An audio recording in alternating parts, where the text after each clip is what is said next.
With my learned friend, Advocate Ufense Mutlatsedi. My name for the record is Mashape Sello.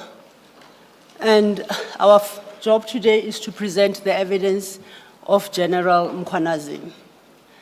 Chair, with those introductory remarks, and I do take note of the fact that the Chair has already informed us of housekeeping issues.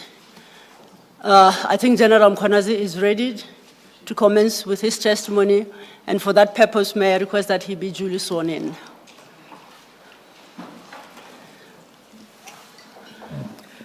General, please state your full names for the record. My name is Madlanga Commission. Do you swear that the evidence you are going to give will be the truth, the whole truth, and nothing but the truth? If so, please raise your right hand and say, "So help me God." So help me God. Thank you, General. Thank you, Chair. General Mkhwanazi, next to you, you should have two files, a small file and a big arch lever file. If you look at the spine of the files, the one is written file 1, the other is written file 2. File 1 contains a single document, which is a statement, and file 2 contains the annexures to the statement. Do you have those before you? That's correct, Commissioner. Before we start, for the record, General, do you confirm that you have prepared and intend to submit a statement to this commission in respect of the issues that this commission is inquiring into? That is correct. I did prepare a statement. I would like to refer you then to file 1, the small file, and you consider that document, and in particular you go to the last page of that document, which should be page 100. At the bottom of that page is a signature above, and your name, Nhlanhla Sibusiso Mkhwanazi, is dated the 16th of September 2025. Would you confirm whether or not that is your signature above that name? Yes, Commissioner, I can confirm it is my signature. Do you confirm, therefore, for purposes of this hearing, that the document contained in file 1 does constitute your statement to the Commission? That is correct, Commissioner. It is my statement. Do you stand today by the correctness of the averments made in that statement? That is correct, Commissioner. I confirm. File 2, if you have a quick glance at it, as I said, are the annexures. These are the annexures to your statement as referred to in your statement. That is correct. Chair, the witness has confirmed his statement and the annexures in support thereof. We are ready to tender the statement into evidence. If I may just clarify, the sequencing, are we going to call them volumes? Are we going to call them files? I've got 2 sets here. For record purpose, would it be volumes 1 and 2 of the commission? It doesn't really matter. You can call them file 1 and file 2, whatever you prefer.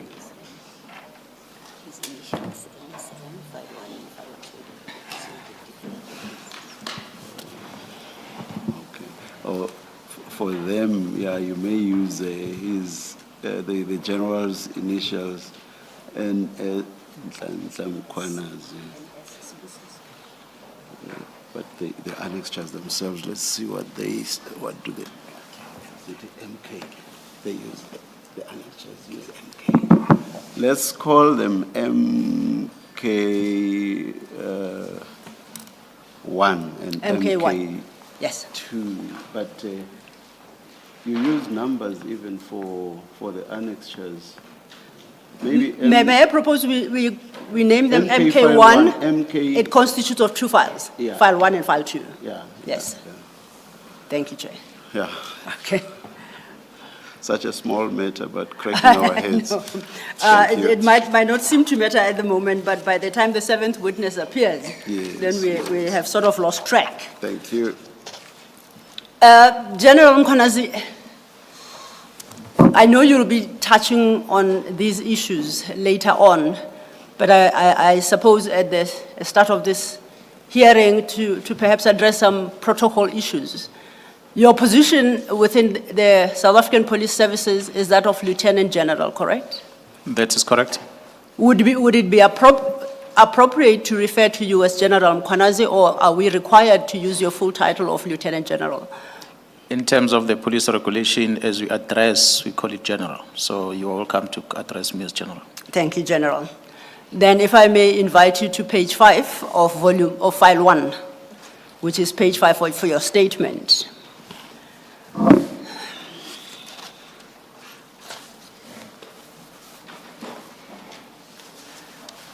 Could you very briefly introduce yourself to the Commission and for the record, indicating when you joined the police force and your progression through the force from when you joined till date? Commissioner, I did not join, I joined the force, you're correct. That was in 1993, which then translated into the service in 1995. When the dawn of democracy started in our country.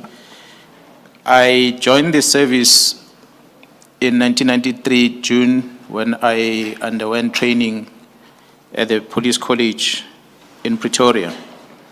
And from there, I was deployed to go and work in Potchefstroom. At the time, the unit was called Internal Stability Unit. In 1993, when December after my training, which the name then later changed into Public Order Policing Unit. And from Public Order Policing Unit, Potchefstroom, I moved to Durban, Public Order Policing Unit. That is when I joined the Special Task Force from Durban. I attended a training in the Special Task Force in 1998. And from there, I worked at the unit, the Special Task Force Durban, until 2001. In 2001, I moved to Pretoria, where I assumed command of the Pretoria unit, Special Task Force. And from there, I became the deputy head of the task force, and subsequent to that, promoted to the overall command of the Special Task Force in 2005. And from there, I moved to become a head of specialized operations that includes the Air Wing, the Special Task Force, the NIU, TRT, and other units that are tactical in the South African Police Service. And from there, I became the Acting National Commissioner. From the position of Acting National Commissioner, which was a couple of months, just less than a year, I spent the whole year after that enjoying time sitting at home without a post. And subsequent to that, I was then deployed to be the head of facility management in the South African Police Service. And from there, I became the head of the training section of the police, which is a division that is referred to as Human Resource Development. And from Human Resource Development, I was deployed in KwaZulu-Natal to go and act in the period 2018 until 2019. And from there, I moved back to the head office under the Division Operational Response Service, where I worked until 2021. That is when, in April, I assumed my responsibility of being the Provincial Commissioner of KwaZulu-Natal. So that is a position I'm currently occupying.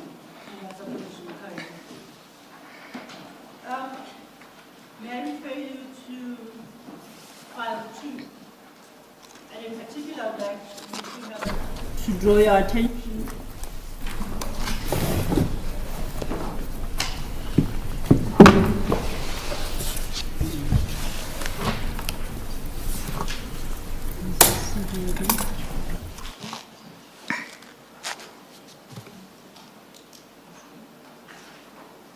I would like to draw your attention to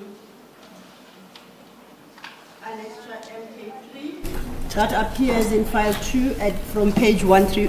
Oh, apologies. I'll start again. I do apologize. Apparently my mic was off, so I wouldn't have been on record. So, General, I refer you to the file 2, and in particular to page 135. It's a document marked Annexure MK3, and that is your curriculum vitae. Insofar as your educational background is concerned with reference to that document, could you please highlight some aspects thereof? Thank you, Commissioner. According to the curriculum vitae and the information that I know is that I finished my matric at the high school, Siahlomula High School in Pietermaritzburg in the township of Ashdown. And from there, I conducted my tertiary studies at the Technical South Africa back then. That's when I obtained my national diploma in policing. And subsequent to that, I then obtained my bachelor degrees in policing at the Tshwane University of Technology. And that is my tertiary studies, Commissioners. Other than that, I attended quite a lot of other training programs, which would include executive development program that was held at Wits University. And there's other courses that I attended, which will include the executive development program from the African Institute for Mentoring and many other training programs within the South African Police Service, including other training abroad, such as in the United States of America, and the U.S. Department of Justice Federal Bureau, where I attended training programs on a supervisor's role in counter-terrorism investigations, as well as Louisiana State University, where I attended a crisis response training. There's training programs that I attended at International Paul Tingley Management Services, which was a development program for high-performance managers, amongst others. As I said, Commissioner, there are many other developments that I had within the South African Police Service. I've counted some of them from Task Force, Public Order Police, and the likes. Thank you for that, General, and thank you for introducing yourself to members of the Commission. Now to turn to the business of the day. Please refer to file 1 now, to your statement, and I would like us to pick up this conversation from your paragraph 6. In paragraph 6, as I understand it, you seem to qualify the testimony you are about to give, and I would like you to explain to the commissioners the extent of that qualification and the explanation of the nature of the testimony and evidence that will be tendered in this commission. Thank you, Commissioner. It is important for the Commissioner and the general public at this juncture to understand the main function of the South African Police Service, which is primarily to investigate a crime that has been committed. So in the course of our investigation and analysis, as well as the collection of evidence that we get, the information and evidence that we get, the patterns are established to which further the more detailed investigations may be warranted. To the extent that these patterns are established, the potential threat to the independence and the proper functioning of the justice system, these are flagged and pursued where required. In the result, a number of allegations I advanced during that press briefing are premised on and intended to draw the attention to establish and to the developed pattern which enjoined us all to urgently act as law enforcement as well as the country to effectively respond to the threats that have been established during the course of the investigation. And as you were not here, the evidence leader pointed out that we are here today because of the press statement and the press briefing, the press statement you delivered on the 6th of July that was published to the country at wide. You deal with this aspect from your paragraph 7. If you could have regard there too. And to this end, you have an annexure there referred to as MK2, and for reference that would appear at page 103 of file 2.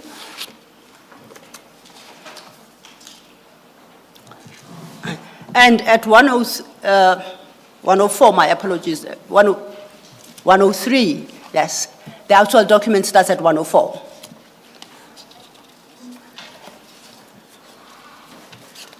Could you give the Commission a brief background to how that document and subsequent briefing came about? Commissioner, on the 6th of July, when I made this address before the South Africans, it was because I wanted to inform the public about the level of challenges that we're experiencing as a South African police service in relation to the work we do as the police, which involve criminality and the political interference on the work that we do as the police, which will also include corruption within the value chain of the justice system, which we are part of as law enforcement.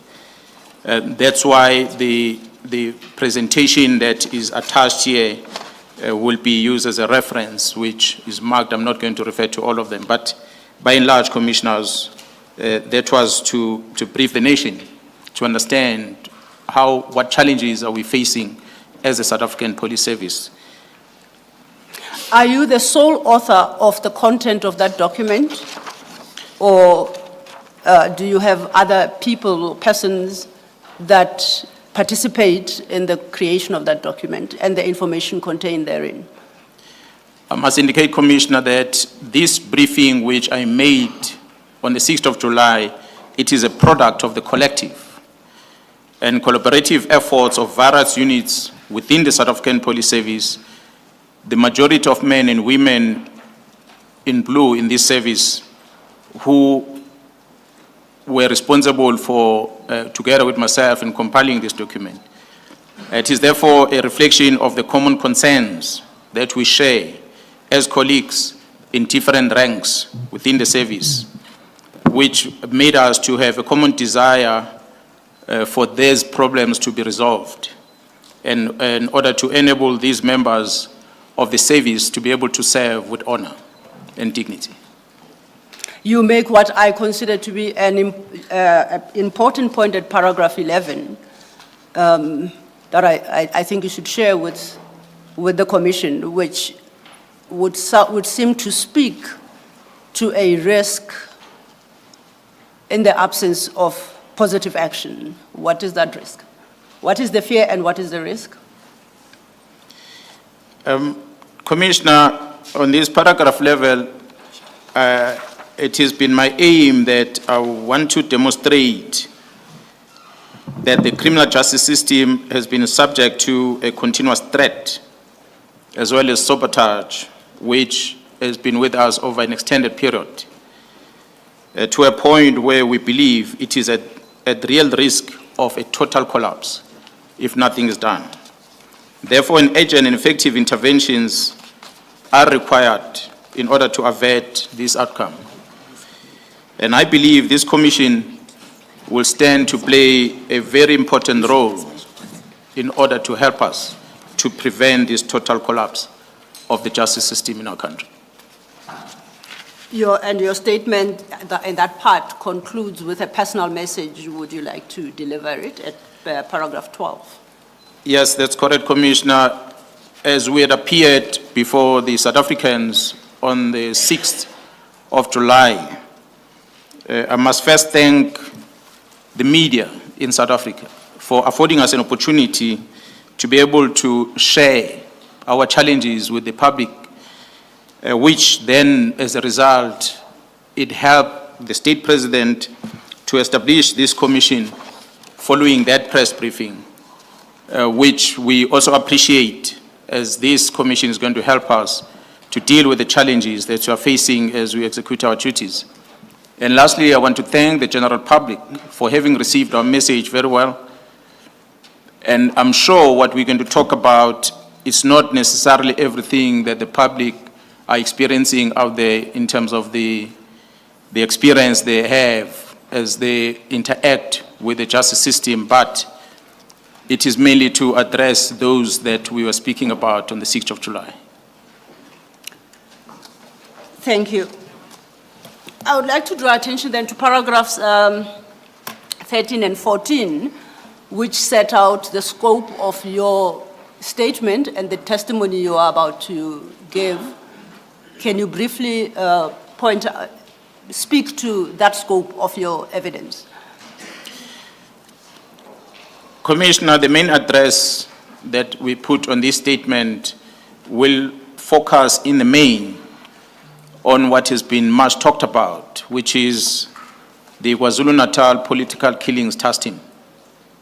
We will want to address that first, and secondly, we will want to address the criminality, the political interference, as well as the corruption within the criminal justice system.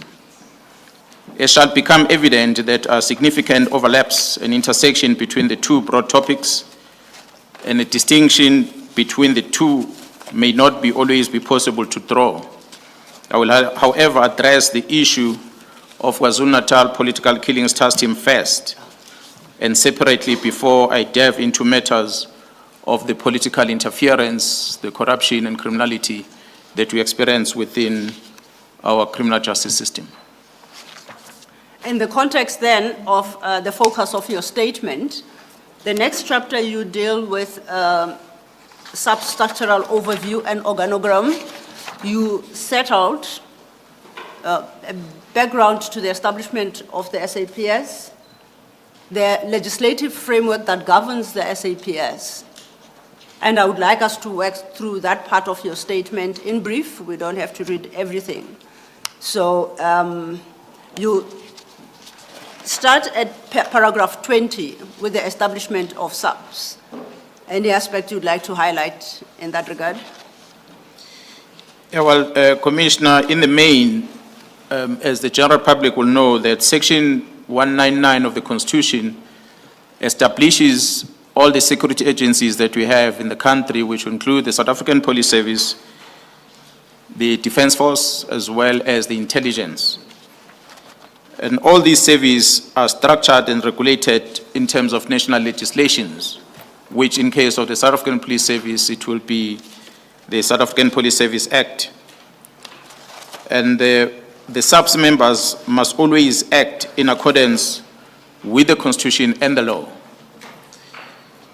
And I must make sure that whatever they do does not advance the political interest of one party over the other. And ours is to make sure that we apply the fairness that the Constitution is directing us to do, to treat everyone equal before the law. And in any partisan manner or any interest that is shown by each member to the political party is prohibited by the law. In the next few pages,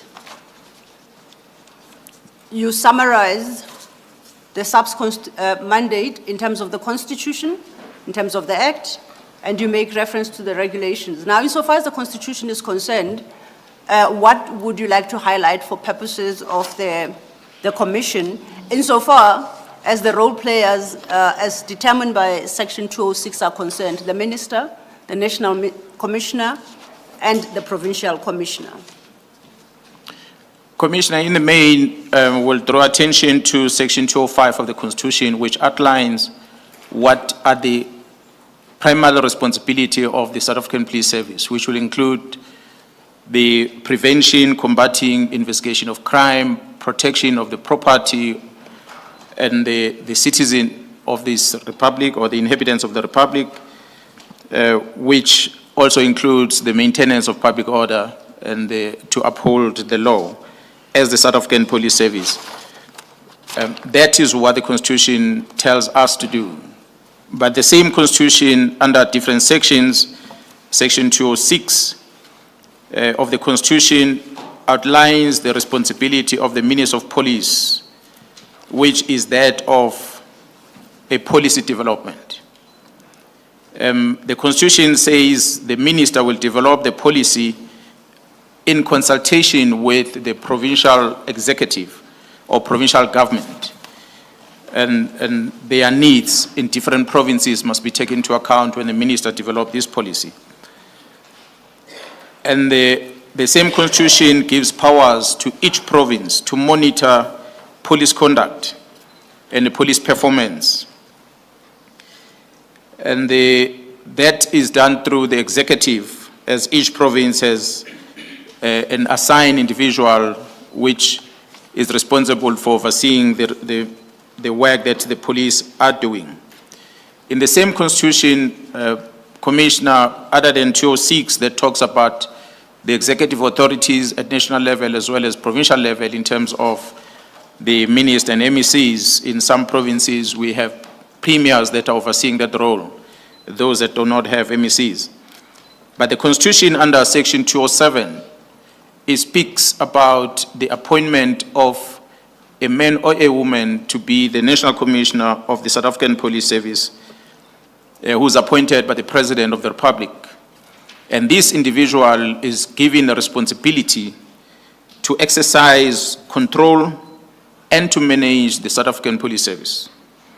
And it does that in accordance with the national policy that will have been developed by the minister, who is a cabinet member, and also under the direction of the very same cabinet member. The section 207 further speaks about the appointment of provincial commissioners. And the provincial commissioners are appointed by the national commissioner. And the national commissioner does that in consultation with the executive in the province. And the responsibility of the provincial commissioners are outlined in the same constitution, which says that the provincial commissioners are responsible for policing in their respective provinces as prescribed by the legislation and are subject to powers of the national commissioner, the powers and control of the national commissioner of the South African Police Service. And in the constitution, you will find, together with the act that is referred to in the constitution, which I spoke about earlier, that there are different acts that are developed. And one of the acts that is critical in the constitution is the National Intelligence Act, National Strategic Intelligence Act, which is applicable to the South African Police Service as captured, which regulates the functioning of our crime intelligence within the South African Police Service. I sum the constitution establishes a single police service, and this concept creates a unified and standardized police service across the Republic under the leadership of the National Commissioner of the South African Police Service.